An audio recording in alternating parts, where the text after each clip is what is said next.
नमस्कार दोस्तों, आप देख रहे हैं डार्क गली यूट्यूब चैनल। आज की कहानी में आगे बढ़ने से पहले खौफनाक और डरावनी कहानियां सुनने के लिए चैनल को अभी सब्सक्राइब करें। तो चलिए बढ़ते हैं आज की कहानी की ओर। दोस्तों, मनीष की शादी 3 साल पहले ही हुई थी। उनकी शादी होते ही उसकी जॉब एक दूसरी कंपनी में लग गई थी, इसलिए शादी होते ही मनीष और मोहिनी को दूसरे शहर आना पड़ा था। शहर आने के बाद मनीष और मोहिनी वापस अपने गांव भी नहीं गए थे। उन्हें शहर आए 3 साल बीत चुके थे, लेकिन उन्होंने वापस अपने गांव की तरफ देखा ही नहीं, क्योंकि कुछ महीने पहले ही मनीष को कंपनी से प्रमोशन मिला था और अब उसके ऊपर कुछ ज़्यादा जिम्मेदारियां थी। वो छुट्टी भी नहीं ले सकता था। इसी तरह कुछ महीने और बीत गए।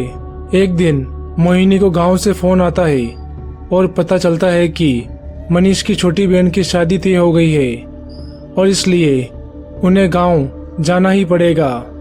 मनीष ने अपनी कंपनी में छुट्टी के लिए एप्लीकेशन रख दी और किस्मत से अगले ही दिन उसे छुट्टी भी मिल गई। मनीष और मोहिनी काफी खुश थे। उन्हें पूरे 1 महीने की छुट्टी मिली थी और अब वो आराम से 1 महीने तक गांव में रह सकते थे। मनीष के गांव जाने में पूरे 1 दिन का समय लगता था, तो उन दोनों ने सोचा कि वो दोनों अचानक ही बिना बताए गांव पहुंच जाएंगे और सबको सरप्राइज देंगे। वो दोनों गांव जाने की तैयारी करने में लग गए। उनकी ट्रेन अगले दिन सुबह 7 बजे की थी। अगले दिन शाम को 6 बजे वो अपने गांव के स्टेशन पहुंच गए थे। वो स्टेशन के बाहर आकर किसी ऑटो या बस का इंतजार करने लग गए थे। उन दोनों ने घर पर किसी को भी नहीं बताया था कि वो लोग आ रहे हैं। अचानक ही जाकर वो सबको खुश कर देना चाहते थे, लेकिन उन्हें क्या पता था कि उनकी खुशी जल्द ही खौफ में बदलने वाली थी। काफी देर इंतजार करने के बाद भी ऑटो या फिर बस कोई भी साधन नहीं मिला। अब तक तकरीबन रात के 8:30 बज चुके थे और अंधेरा भी काफी हो गया था, क्योंकि इस टाइम सर्दी का मौसम था और गांव वाले इलाकों में शाम होती ही जोरदार ठंड पड़ने लग जाती है। तभी उन लोगों ने सोचा कि क्यों ना आगे चलकर देखा जाए, शायद आगे जाकर हमें बस या ऑटो मिल जाएगा, क्योंकि वो दोनों काफी सालों बाद गांव जा रहे थे और घर पर शादी भी थी, इसलिए वो दोनों सभी के लिए तोहफे लेकर जा रहे थे। तो इसी वजह से उनके पास काफी सारा सामान था और इतने सारे सामान के साथ चलना काफी मुश्किल हो रहा था और वहां पर खड़े खड़े उन दोनों को बहुत ज्यादा ठंड लग रही थी। इसलिए उन्होंने पैदल ही आगे बढ़ने का सोच लिया और काफी चलने के बाद भी उन्हें कोई ऑटो या बस नहीं मिला और ना ही कोई नजर आया और धीरे धीरे अंधेरा भी घना होता जा रहा था। तभी उन्हें सामने एक रोशनी आती हुई नजर आई। उन्हें लगा कि वो कोई बस होगी। यही सोचकर वो लोग तेजी से चलने लगे ताकि उनके पहुंचने से पहले बस वहां से ना चली जाए। लेकिन जब वो वहां पहुंचे तो उनके तो होश ही उड़ गए। उन्होंने देखा कि इतनी रात को उस सुनसान सड़क पर एक औरत सब्जी बेच रही थी, लेकिन यहाँ पर तो किसी जानवर तक का भी कोई भी नामो निशान नहीं था और ना ही कोई इंसान। तो फिर वो इतनी रात को किससे सब्जी बेच रही थी? वो औरत जोर जोर से गला फाड़कर चिल्ला रही थी कि सब्जी ले लो। फिर मनीष और मोहिनी दोनों उस औरत के पास गए और बोले कि आप इतनी रात को किसे सब्जी बेच रहे हो? इस पर उस औरत ने कोई भी जवाब नहीं दिया। फिर मोहिनी ने उस औरत से पूछा कि क्या आप हमें बता सकते हैं कि आसपास कोई बस स्टैंड या ऑटो स्टैंड है कि नहीं? उस औरत ने जवाब दिया कि आप लोग यहाँ से आगे चले जाइए। इतना सुनकर मनीष और मोहिनी बिना कुछ बोले ही आगे की तरफ बढ़ने लगे। वो रास्ते में चलते हुए यही बात कर रहे थे कि आखिर वो औरत इतनी रात को वहां पर क्या कर रही होगी। इतने में ही दोनों की नज़र सामने बस पर गई। उन दोनों के शरीर में खुशी की लहर छूट गई।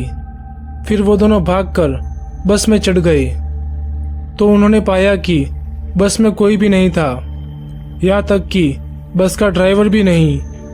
वो बस अंदर से काफ़ी अजीब थी और बस के अंदर से काफ़ी अजीब बदबू आ रही थी। ऐसा लग रहा था कि किसी का गला हुआ मांस सड़ रहा हो। वो दोनों बस के बाहर खड़े होकर इंतजार कर रहे थे। तभी उन्हें पीछे से आवाज़ आई, अरे भाई, कहाँ जाना है आपको? तभी मनीष ने पीछे देखा तो बस में एक आदमी था। तो मनीष ने उस आदमी से पूछा कि क्या ये बस आपकी है? तो उस आदमी ने जवाब दिया कि हाँ, ये बस मेरी है, लेकिन तुम ये सब क्यों पूछ रहे हो? तो मोहिनी ने जवाब दिया कि आपके बस में से बहुत ही खराब बदबू आ रही है। इस पर उस आदमी ने जवाब दिया कि हाँ, मैंने काफ़ी दिनों से बस को धोया नहीं है, इसलिए शायद बदबू आती होगी। आप बस में बैठ जाइए, मैं आपको जल्दी से आपके गांव छोड़ दूंगा। मनीष और मोहिनी दोनों बस में बैठ जाते हैं और बस वहां से निकल जाती है। बस में मनीष और मोहिनी के अलावा सिर्फ वो ड्राइवर ही था।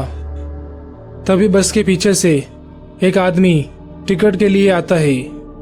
वो दोनों काफ़ी ज़्यादा हैरान हो गए थे, आखिर ये आदमी कहाँ से आया होगा, क्योंकि जब वो बस में चढ़े थे तब बस में कोई भी आदमी नहीं था। फिर उन्होंने सोचा कि शायद ये आदमी पीछे की सीट पर सोया होगा, इसलिए उन्हें दिखाई नहीं दिया होगा। यही सोचकर मनीष ने उस आदमी को बस का किराया दे दिया। फिर मनीष ने अपनी जेब में हाथ डाला और मोबाइल बाहर निकाला और उसी समय मनीष को याद आया कि उसने गलती से किराया ज़्यादा दे दिया है।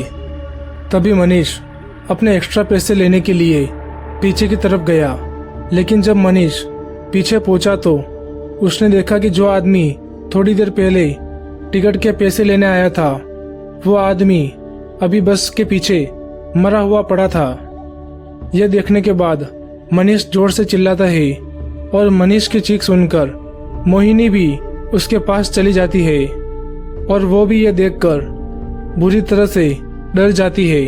वो दोनों भागकर बस के ड्राइवर के पास आते हैं, लेकिन बस के ड्राइवर के पास पहुंचकर उन्होंने जो मंजर देखा, उनसे उन दोनों का कलेजा फट गया था।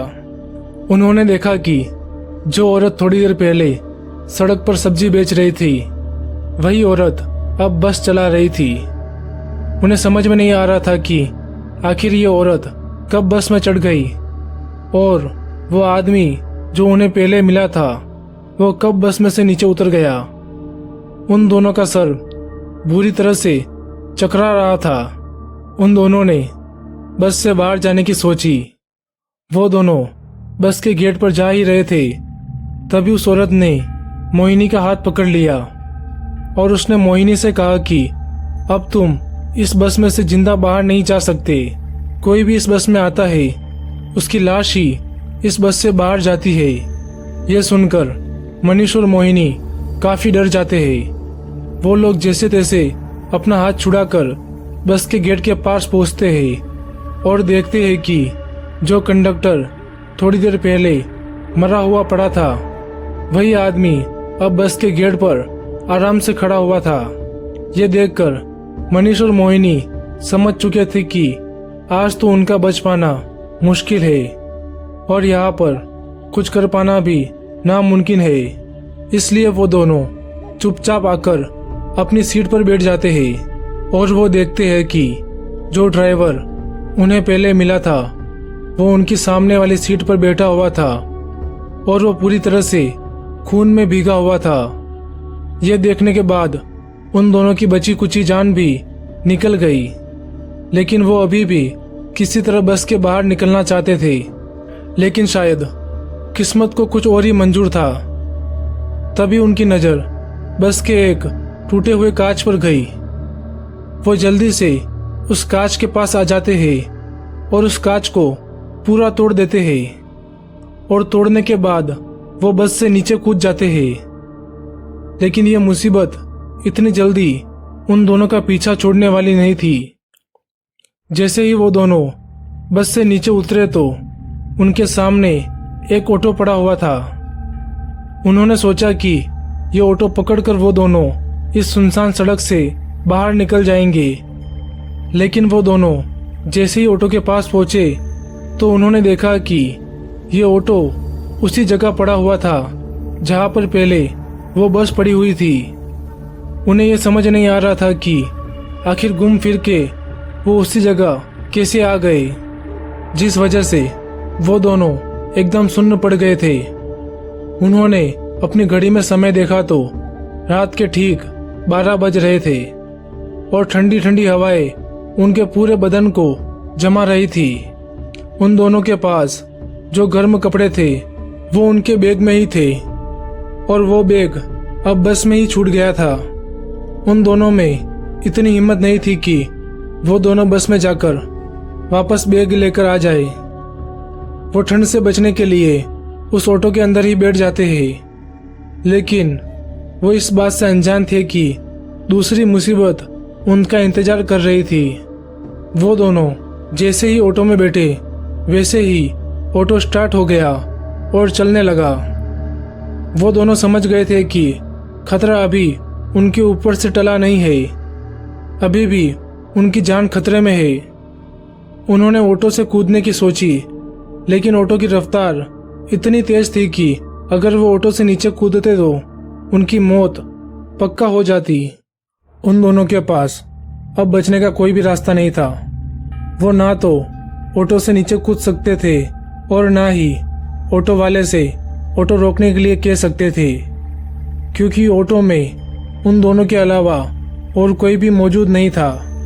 तभी उन्होंने सोचा कि हम इस ऑटो से कूद ही जाते हैं, अगर बच गए तो भगवान की मर्जी।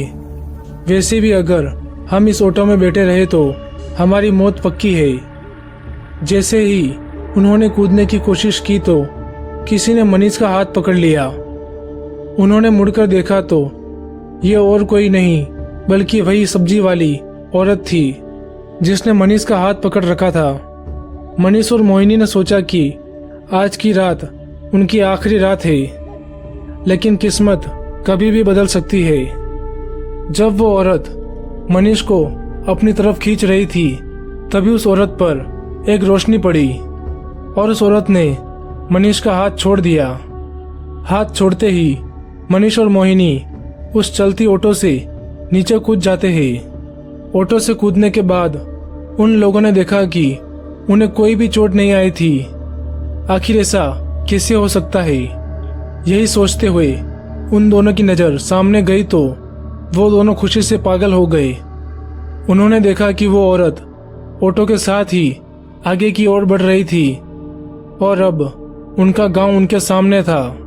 वो मौत के मुंह से अब बाहर थे। वो तेजी से अपने गांव की तरफ चलने लग जाते हैं, ये सोचकर कि कहीं अब और दूसरी कोई मुसीबत ना आ जाए। वो दोनों अपने घर पहुंच गए थे और उन्हें घर पहुंचते पहुंचते सुबह हो गई थी। उन्हें इस बात की खुशी थी कि इस खौफनाक रात का अंत हुआ और उनकी जान बच गई। तो दोस्तों, आज की कहानी में बस इतना ही। अगर ये कहानी आपको अच्छी लगी हो तो वीडियो को लाइक करें और चैनल को अभी सब्सक्राइब करें।